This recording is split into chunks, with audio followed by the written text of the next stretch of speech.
In the last episode, we wrapped things up with Meteora, and we will resume with 2006, just before Linkin Park's third studio album, Minutes to Midnight, was released. Yes, there was a collaboration with Jay-Z before that, but there's nothing interesting going on with Chester's voice in this time period. So, in 2006, we heard a new song titled QWERTY. Not sure if I'm saying that correctly since it's not really a word. When the song was released, it set my expectations really high for the upcoming Linkin Park album, because it was quite heavy with a lot of things happening in a song that is just 3.5 minutes long. It's definitely one of their heaviest songs, and it's reminiscent of their EP, Hybrid Theory. On QWERTY, Chester did something he didn't do often.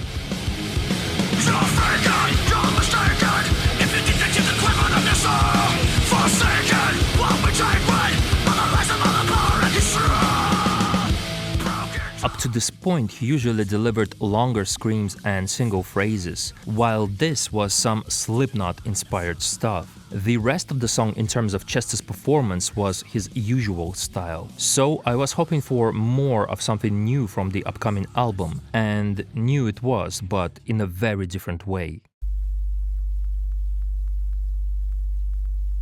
What I've done was the first single dropped, and it was a sonic change to more of a hard rock sound, and I'm sure everyone is very familiar with the song, so there is no need for us to discuss it in detail. On this one, Chester delivers his middle-of-the-road performance in terms of aggression. Overall, Minutes to Midnight saw Linkin Park go into a less heavy direction with significantly more calm and slow songs. Prior to this, Linkin Park never really wrote ballads apart from My December, which was more of an exception since it was not officially on any of the albums, with the exception of the later release of Japanese edition of Hybrid Theory. Minutes to Midnight had more than half of the record on the lighter side. As a result, there is much less to sink our teeth into when it comes to Chester's performance, because discussing his performances in ballads is far less exciting. I believe the obvious standouts of the record would be Bleed It Out and, of course, Given Up. In fact, Chester's 17-second scream on Given Up has become a sort of legacy of his, and one of those things that everybody waited for during live performances while trying to guess if he'll be able to do it live this time. And we know that he in fact can perform it live just as well as he did on the recording. But understandably, he did not do it during every live show, because as we know by now, Chester was a strategic singer and he paced himself and saved his strength in order to make it easier to handle the rest of the set.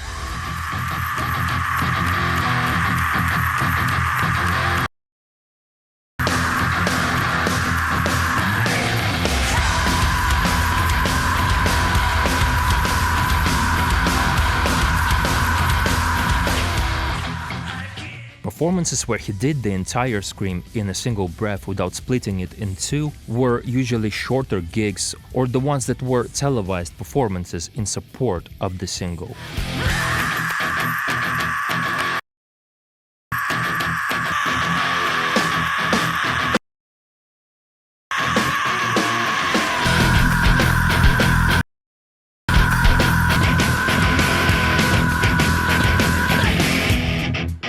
Overall, as usual, we are more interested in live shows of that time period, and in that department, little has changed since the Meteora era. Chester still easily delivered his clean vocals with a dash of grit, and his screams were as good as ever. Songs like Somewhere I Belong and Crawling, he usually sang clean with little or no grit whatsoever, an approach he adopted during Meteora days.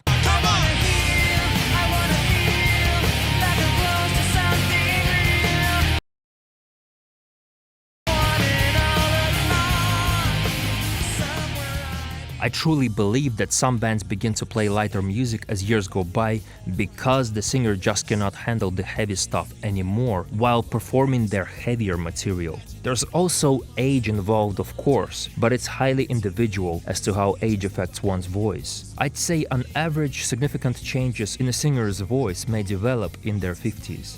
For Chester, it just wasn't the case. I think at this point it was purely a creative choice for Linkin Park to make Minutes to Midnight a lighter record.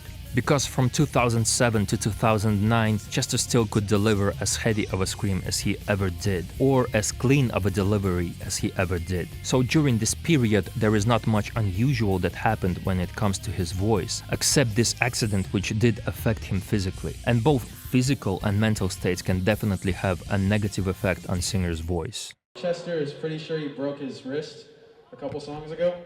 So hang on 1 second, we're gonna ice this up. He said he can probably still play, okay? All right.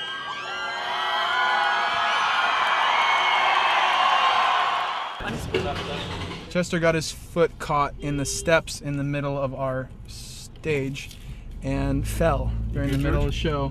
He played the rest of the show with probably a broken wrist, and he's being rushed to the emergency room right now. See that kind of rigid line right there?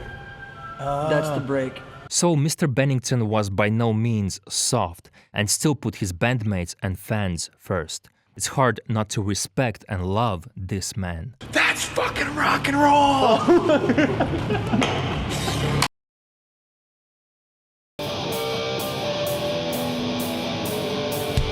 In 2009, Chester launched his side project, Dead by Sunrise. With this release, he most of all showed his writing skills, as he delivers plenty of hooks and great performances on this effort. While in Linkin Park, writing vocals is usually a collaborative effort with Mike, in this project he shows that he is more than capable to deliver well-written vocal melodies on several standout tracks, especially on the lead single, Crawl Back In. That song has several hooks, and in my humble opinion, it's better than anything written for Minutes to Midnight.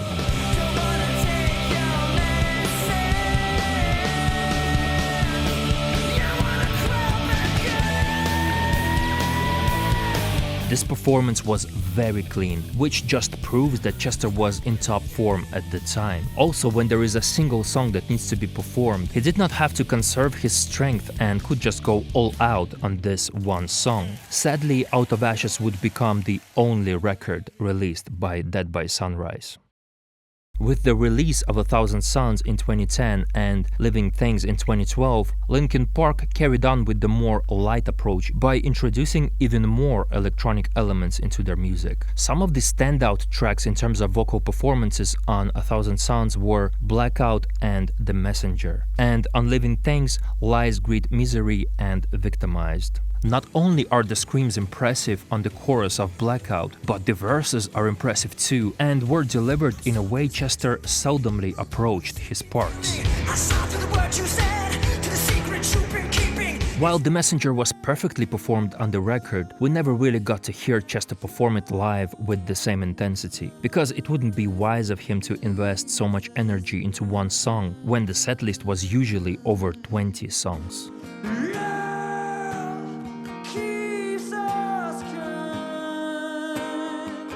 And on Victimized, he delivered some of his most aggressive screams in years, and apparently he did the recording while being sick. Victimize! Victimize! Never again! Victimize!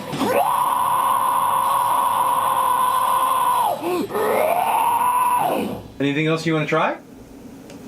No. You feel spent?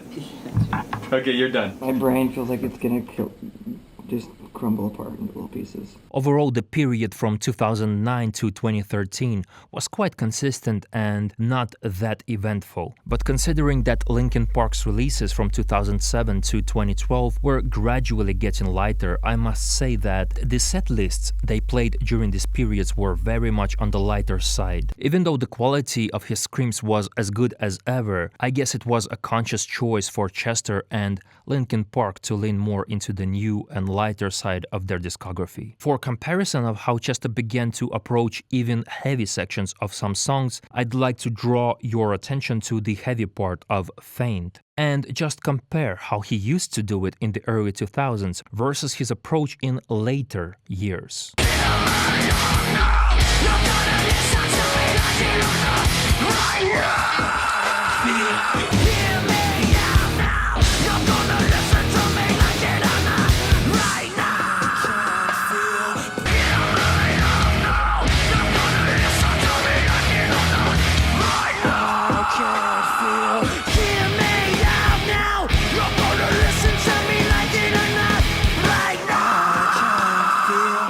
think that the difference is quite obvious. Before he used to scream all of the phrases, while later on he began to scream only the long notes, while the shorter ones he just shouted with a bit of rasp added to his voice. I will be stopping here for today, as we have only 2 albums left to cover and talk about some of the heaviest things in Chester's life, which I'm not exactly looking forward to. In the meantime, you can watch some of the previous episodes of these series or some other Chester-related videos you can see on the screen. As usual, thank you for watching. Please drop a like if you enjoyed the video, subscribe and ring the bell if you are new to this channel and this type of content is your cup of tea. Hope to see you in the next one and take care.